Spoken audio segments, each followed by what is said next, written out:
Tony's boss at the Israel Project used to work at AIPAC, where debate about Israel's actions or Palestinian rights were rarely prominent. Does the war of ideas matter? I don't know. I know that getting $38 billion in security aid to Israel matters, which is what AIPAC just did. That's what I'm proud to have been a part of for so long.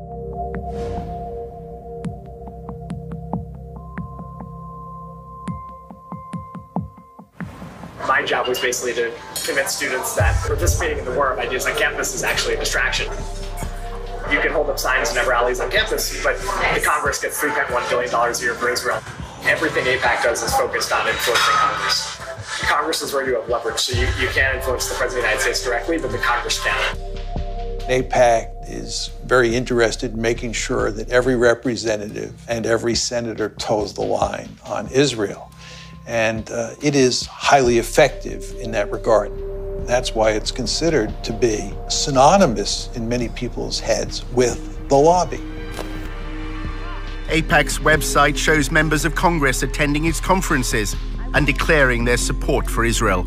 And on behalf of Congress, thank you for sending a clear and unequivocal message to the world that the United States stands with Israel now, tomorrow, and always. I reject the BDS movement, whether it be on campuses in France and London or right here in the United States of America. To get elected in the American political system, you need lots of money. What AIPAC does is it makes sure that money is funneled your way if you're seen as pro-Israel, and it'll go to significant lengths to make sure that you stay in office if you continue to be staunchly pro-Israel. May God bless Israel. May God bless the United States of America. May God bless you all. Thank you so much. Thank you. They have questionnaires. Anybody running for Congress is expected to fill out a questionnaire. And they evaluate the depth of your commitment to Israel on the basis of that questionnaire. Then you have an interview with local people. If you get AIPAC support, then more often than not, you're going to win. Jim Moran is a Democrat who represented a congressional district in Northern Virginia. You realize it's not just the money, it's the number of concerned activists. They'll send out postcards, they'll make phone calls, they'll organize. I mean, that's the democratic process. They understand the democratic process. We made sure that there were people in every single congressional district. And then you'd call them up and say, I'm calling from AIPAC in Washington. I did these calls. We hear that you're good friends with Congressman so-and-so. Oh my God, yes. We've been friends since elementary school. Well, what does he think about Israel? I never talked to him about Israel. Well, can I come down and talk to you and help you figure out a way to talk to him about Israel? No, just tell me. What should I say? I don't have to, I'll just tell him. Our undercover reporter wanted to learn more about how funding is secured for congressmen. Speaking of the devil. David Oakes, a prominent pro-Israel advocate, invited Tony to a fundraising event. Oakes later called him to discuss the details. Is it just a social event? No, hold on. I'm going to email you a list of the people that this group supports. This is the biggest ad hoc political group, and definitely the wealthiest in D.C. Hold on. Mark Kirk, the senator from Illinois. Ted Deutsch from Florida. Barbara Comstock, she's the congressman from Virginia. Richard Byrd from North Carolina. Kelly Ayotte, she's fantastic. She's in the Arms Committee. They'll walk in the room and they'll say, everything here is off the record. And then they'll say, here's a little bit about me, and then people will ask very specific questions. The fundraiser was being held in a wealthy suburb of Washington. The AIPAC group, it makes a difference. It really, really does. It's the best bang for your buck, and the networking is phenomenal. Congressmen and senators don't do anything unless you pressure them. They kick the can down the road unless you pressure them. And the only way to do that is with money. tip changes the way thousands of media reports appear every year. And then we add platforms of our own, getting people talking, taking command of the conversation. This last week, when I was there, I met with both Herzog and Netanyahu.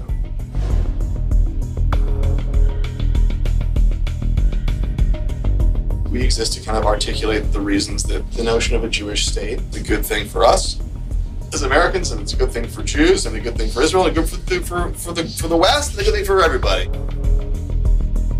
Block describes the pro-Israel lobby as a three-legged stool, propped up by influencing Congress, shaping policy through think tanks, and thirdly, TIP's role, managing the public discourse. You've got the lobbying, the politics, and you've got the ideas and think tanks, but you can't define the meaning of those ideas. Other people are doing it for you, then the third leg of the stool is there and it falls over. He's brilliant in like a mad scientist sort of way. He was AIPAC's spokesman, and he was like the troublemaker.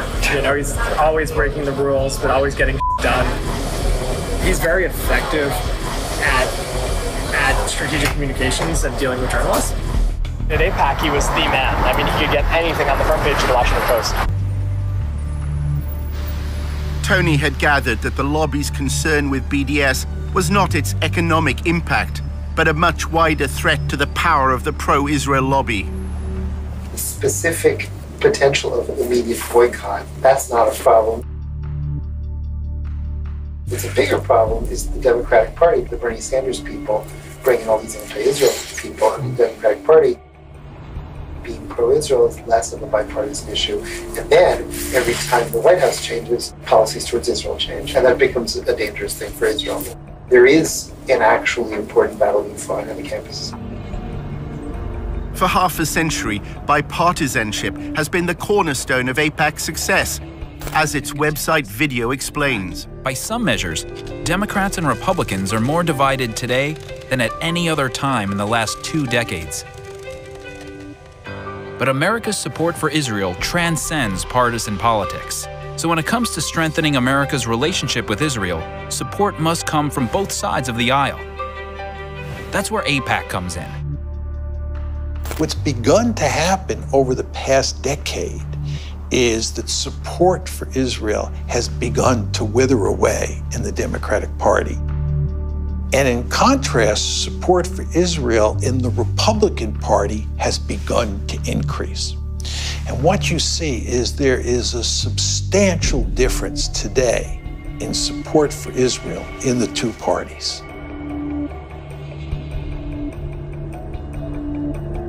AIPAC has moved so far to the right that it's losing the young people. By the time of the next presidential election, Democrats will not glibly, in a debate, say they're running for president, and I love Israel, and I'm a diehard supporter of Israel. The terrain has changed dramatically.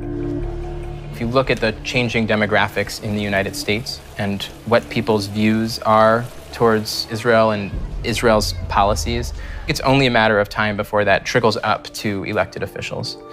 I think it's inevitable. The kind of shift they fear is the one that happened over same-sex marriage.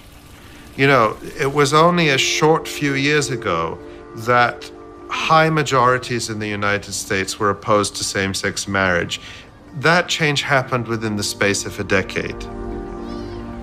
The Israel lobby will look at something like that and say it wouldn't take much for that kind of historic sea change to happen with respect for US support for Israel.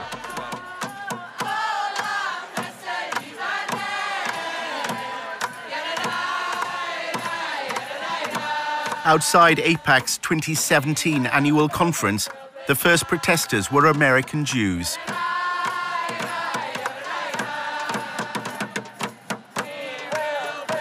AIPAC is facing a challenge from the constituency whose views it was formed to represent. AIPAC does not represent the American Jewish community. A majority of American Jews are opposed to the policies of the State of Israel.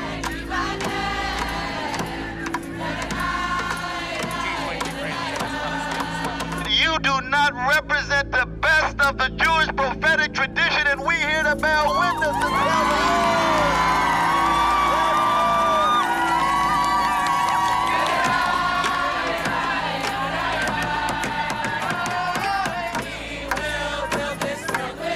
One of the groups involved was Jewish Voice for Peace.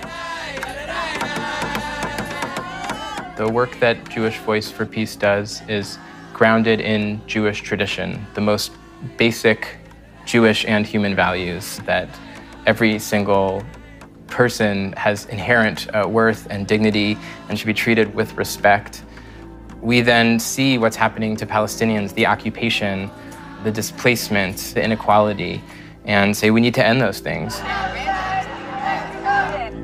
Or that they must attend They're crazy liberals. reason. And as far as I'm concerned, American Jews had one job, which was to preserve Jewish identity from one generation to the next. They failed.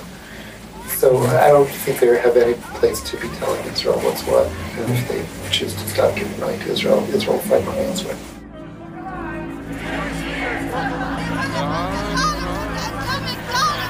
There were few pro-Israel demonstrators. Most wanted to project their strength through Israel's relationship with the United States.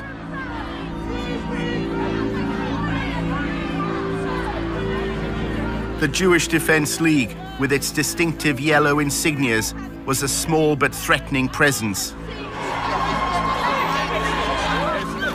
Its members later attacked a Palestinian-American man.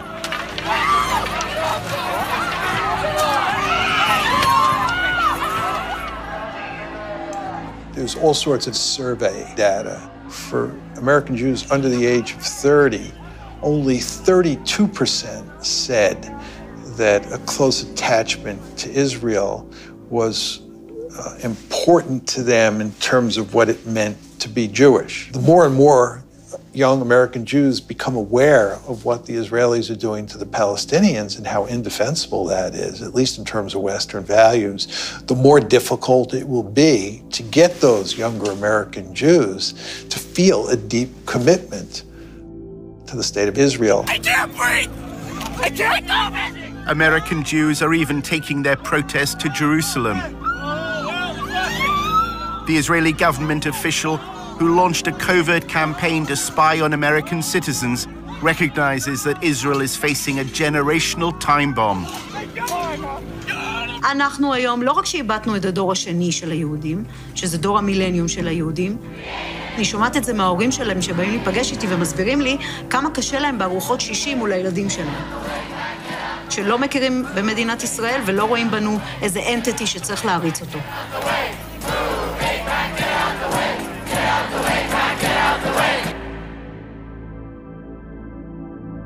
During Tony's volunteership at TIP, his supervisor, Eric, said he's looking to a future when the pro-Israel lobby will be unable to rely on AIPAC's influence in Congress. He said they faced a major challenge and a big bowling ball was being hurled towards them. They needed to get on the bowling ball and start dancing.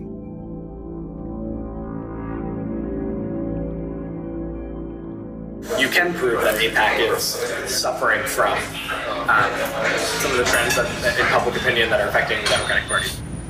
AIPAC's it's slipping very, very quickly among Democrats. They're not going to be able to maintain the bipartisan support. So I always say that the foundation that AIPAC sat on is rotting.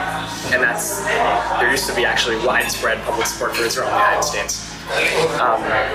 And so I don't think that AIPAC is going to remain as influential as it is. I don't think AIPAC's the tip of the spear anymore, which is worrisome because who is? So the Israeli government leverages Jewish organizations in the diaspora. Absolutely. So the Israeli government leverages Jewish organizations in the diaspora. Absolutely. So the Israeli government leverages Jewish organizations in the diaspora. Absolutely.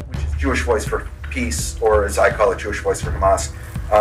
It'd be like having a group called African Americans for Slavery. It's crazy, right? A lot of the JVP people are not Jewish. They've had a real problem of people basically pretending to be Jews because the anti-Israel activism it's a little more sexy. You're here speaking with the rabbi. I work for Jewish Voice for Peace. I mean, we're a Jewish organization. I mean, again, I think that's another kind of absurd claim. When you talk about SJP and when you talk about BDS, you talk about them as a hate group. as a movement that absolutely endorses violence against civilians, not military conflict, but violence against civilians, aka terrorism. Our undercover reporter was attending a dinner at the annual conference of the Israeli-American Council in Washington. He met an American involved in the Israeli government's anti-BDS campaign. In my job, I get to work with every major news network, and I don't even do media. I do academic work.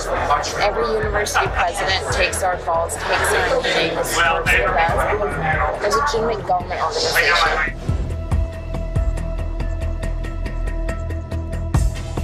The discussion was dominated by the boycott, divestment and sanctions movement. So many organizations focus on BDS, but for the most part, when it comes to BDS, we're very behind the scenes. I'm meeting with the university presidents, faculty, and students, but what they're doing is building relationships with local politicians, making sure that politicians know to turn to them when Israel-sensitive things come to the table. The three-day conference brings together the constellation of pro-Israel lobby groups in the US. On the surface, things seem to be looking good for Israel. Israel's booming. It's the startup nation. More venture capital is going into Israel today than at any other time in history. So why don't we just calm down, realize that BDS is worthless, it's losing, and ignore it.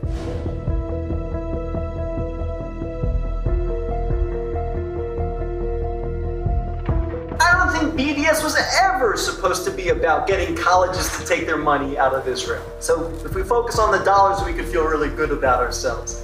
If we focus on the fact that an effort's being made to distance us, those who love Israel, from the rising generation, I think we need to worry. BDS has taken everybody's surprise. It's come up, behind everyone's back and bit them on the ass. Yeah, that's a complete mess. I can tell you that I don't think anybody's doing a good job. We're not even doing a good job. We did some good research, but we haven't figured out how to do anything with it. The slurs the lobby once relied on are no longer working.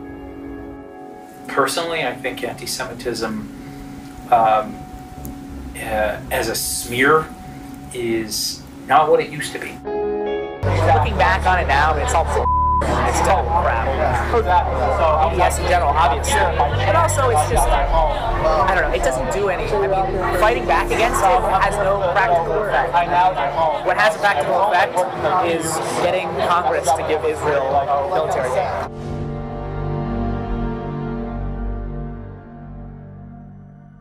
Israel, through its lobby, has manifested so much power over the United States Congress that we're embroiled in wars that I don't believe we should be. Our kids are coming back in body bags. And in the long run, this Israeli lobby is going to hurt Israel. So as soon as you mention Israel, someone claims you're an anti-Semite. The truth of the matter is, I'm pro-American, Sean, and I don't like, hear me.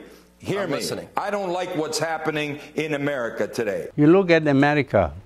It is totally dedicated to supporting Israel, even when Israel commits international crime.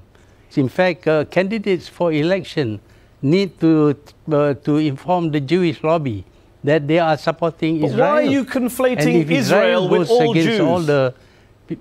Why are you conflating Israel with all Jews? All Jews are not responsible for Israel. Why not? So then should all Muslims be conflated with ISIL? In America, American Jews mostly support Israel. These remarks sound like the conspiratorial, anti-Semitic remarks of people that we have heard from over the years. And what you said was, quote, talking about Israel and quote, Jewish people, they're controlling much of our foreign policy, they're influencing much of our domestic policy.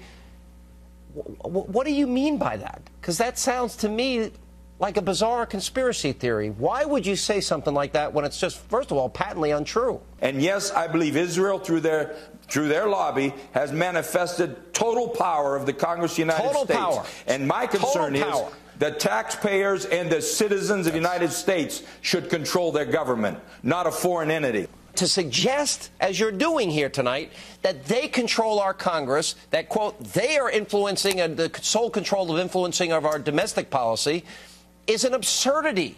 It sounds like you are a kook. Sean, I'm not suggesting it. I'm telling it. Yes, I believe they manifest a great power over America. The Jews are ruling the world by proxy. That's an outrageous claim with no evidence. Of course, how can you say that Jews are ruling the world? That is an anti-Semitic conspiracy theory, is it not? If you refuse to see evidence, what is then your evidence? I can help you. What is your evidence for the fact that Jews are, quote, ruling the world? Jews are not too many. There are not very many Jews in this world. By themselves, they cannot rule this world, but they can influence countries to do the work for them. And America is very much under Jewish influence. That is why it supports Israel. Whether Israel is doing the right thing or not, whether it commits crimes or not. Israel does all kinds of horrible things. Okay, but your very reference to the Jews, many would say, is anti-Semitic. We'll have to agree to disagree on this. But I believe that Israel has a powerful stranglehold on the American government. They control both members of the House and the Senate. They have us involved in wars of which we have little or no interest. Our children are coming back in body bags. Our nation is bankrupt over these wars. And if you open your mouth, you get targeted. And if they don't beat you at the poll, they'll put you in prison. Will you back down from, quote, they are controlling much, meaning the Israelis, they are controlling much of our foreign policy. Will you back off that statement? No, I don't. All right, then we disagree. Congressman, thanks for being with us. Good to be on your show. In a speech in 2003, you said, quote, the Jews rule the world by proxy. They get others to fight and die for them. In 2012, you wrote you were glad to be labeled anti-Semitic and that sympathy with Jewish victims of the Holocaust was wasted and misplaced. Isn't it the case that your political legacy, your accomplishments, will forever be tainted until you apologize and withdraw such anti-Semitic remarks? No, I believe I'm speaking the truth. It was an insane war that brought us low economically, morally. We went to war against a guy who had absolutely nothing to do with 9/11. It was a total pretext. It's inexplicable. And there you go to Cheney, there you go to Bush, there you go to the Jewish neocons who wanted to remake the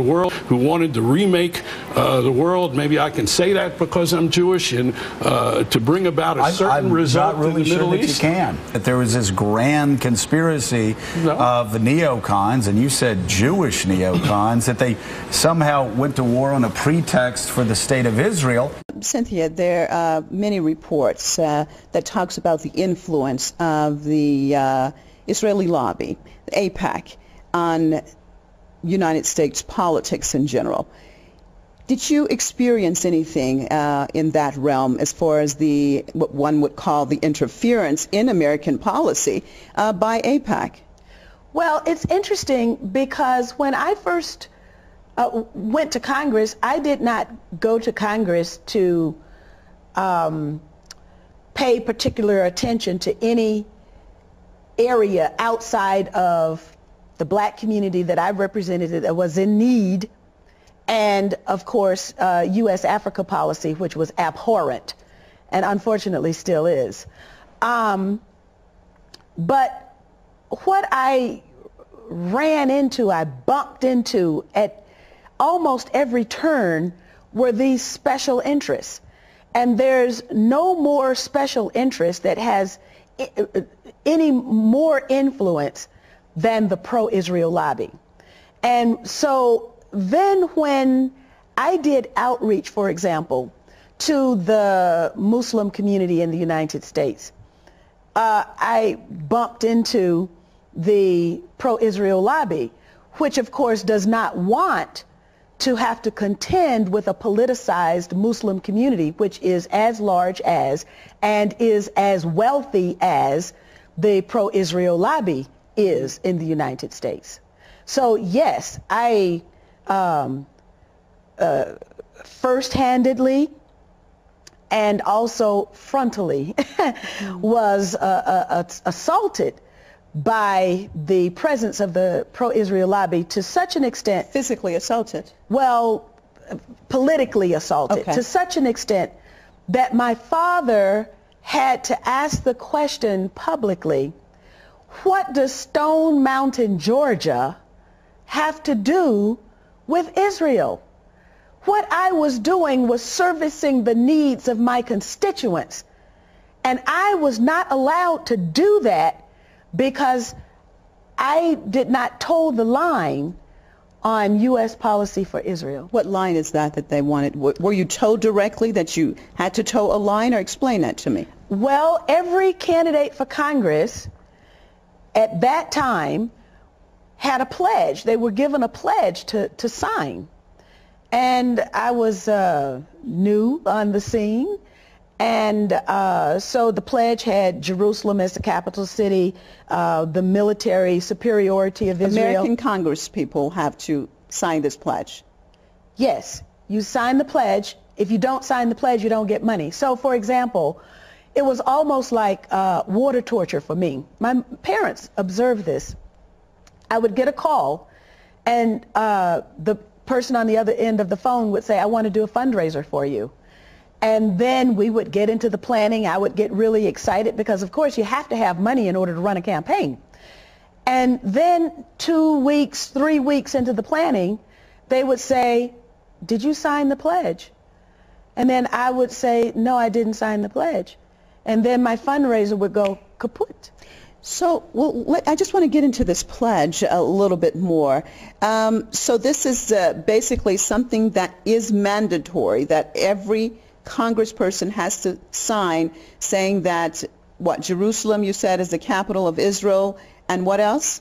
You make a commitment that you will vote to support the military superiority of Israel, that the economic assistance that Israel wants, that you would vote to provide that. This isn't a question for the Congress people serving, that they are representing, or they're supposed to be representing, the people of the United States, not a foreign country, and yet they have to pledge allegiance to a foreign state. That's what no one questions this. That's what I was asked to do. And I made it public. This probably nobody had said anything about it, but I made it public, and then, you know, the excuse was, well, you know, those were just overzealous advocates for Israel.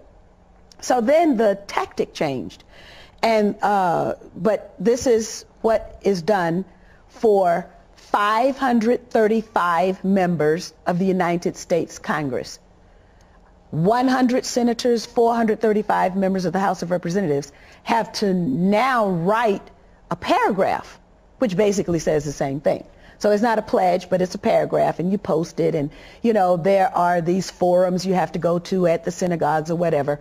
And then, you know, if you don't perform appropriately, then you don't get money to run your campaign. The problem is that it requires an awful lot of money to run a campaign. Most of our donors were like nudniks, you know, like schleppers. The quality is starting to improve. We're attracting more impressive people. Until recently, you know, the people we're attracting, you know, is the guy who's wealthy, gives away $25,000 a year, $10,000 is to us, and this is his hobby and full-time job, and he won't shut the up or stop calling. We're finally starting to expand into the class of donors that AIPAC has, which is like the more elite, easier to work with, smart, strategic, you know, writing big checks kind of money. It takes just as much time to get a $10,000 check from someone as it does getting $500,000. The money raised by AIPAC doesn't just fund congressmen who support their goals. If you wander off the reservation and you become critical of Israel, you not only will not get money, AIPAC will go to great lengths to find somebody to run against you and support that person very generously. And the end result is you're likely to lose your seat in Congress. They threaten. They immediately threaten. Even if they know that AIPAC can't defeat them, AIPAC can make their lives more difficult. They can make sure that their next town meeting or something, some members of the Jewish congregation jump up and say, but you're anti-Israel. In 2002, AIPAC was lobbying Moran to vote for the invasion of Iraq. The executive director of AIPAC said that his most important accomplishment was securing the authorization for the use of U.S. military force in Iraq. AIPAC was pushing it very hard. Why does AIPAC benefit from the United States going to war? The United States getting involved in wars in the Middle East is ultimately in Israel's interests, because we have a stake in the region. Congressman Moran refused to vote for the invasion, as AIPAC requested. There are compelling, fundamental reasons why this body should oppose this resolution. Then at a public meeting, he was asked a question. A Jewish woman actually stood up in a town hall. She said, why aren't more Jews involved in the marches against the war? I said, if the leaders of the Jewish community were opposed to the war, I think that would make a difference. The lobby reacted, claiming this was evidence of Moran's belief in a Jewish conspiracy that was leading America to war. There was a conservative rabbi in my district who was assigned to me, I assume, by AIPAC. And he had warned me that if I voiced my views about the Israeli lobby, that my career would be over, and implied that it would be done through the Post. And sure enough, the Washington Post editorialized brutally. Everybody ganged up.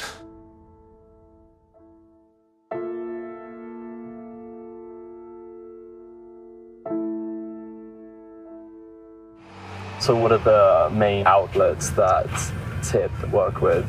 Washington Post is the biggest one. Okay. Isn't that like just down there or something? Yeah, it's actually that building.